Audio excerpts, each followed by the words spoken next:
Vainqueur au Mexique de son premier tournoi depuis 4 ans, Benoît Paire a peut-être amorcé une période moins douloureuse pour ses nerfs. Pour fêter son titre, l'Avignonnais a radicalement changé ses habitudes. Il n'y a pas de petite victoire qui soit. Surtout lorsqu'on s'appelle Benoît Paire, que l'on ne met plus un pied devant l'autre depuis des mois et que l'on a même envisagé de ranger définitivement les raquettes. Pendant que le gratin du tennis se trouvait à Indian Wells, comme Gaël Monfils, de retour sur les cours après sa récente paternité, le bad boy du tennis tricolore avait pris l'avion pour le Mexique afin de disputer le tournoi Challenger de Puerto Vallarta. Retombé à la 209e place du classement, après une longue traversée du désert, l'Avignonnais voulait reprendre confiance en se confrontant à des joueurs de moindre niveau. Et il a bien fait puisqu'il a renoué avec le succès en décrochant le titre, 4 ans après le dernier trophée soulevé à Lyon.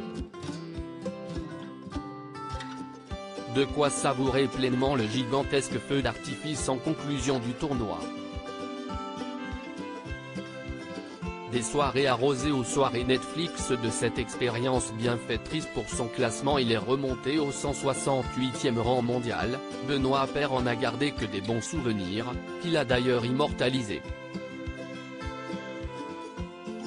Et pour faire taire ses détracteurs, celui qui a souvent noyé son spleen dans les cocktails a célébré sobrement son comeback. Sur la photo postée sur Instagram, ce lundi 13 mars, on le voit allongé sur le lit de sa chambre d'hôtel, une boîte de pizza posée sur les jambes, en train de se détendre devant une série Netflix.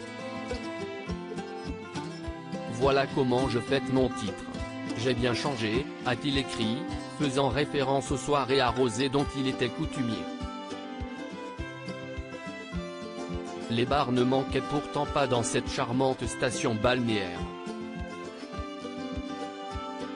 Peut-être le début d'une belle période pour le joueur français qui met, enfin, les chances de son côté pour rebondir.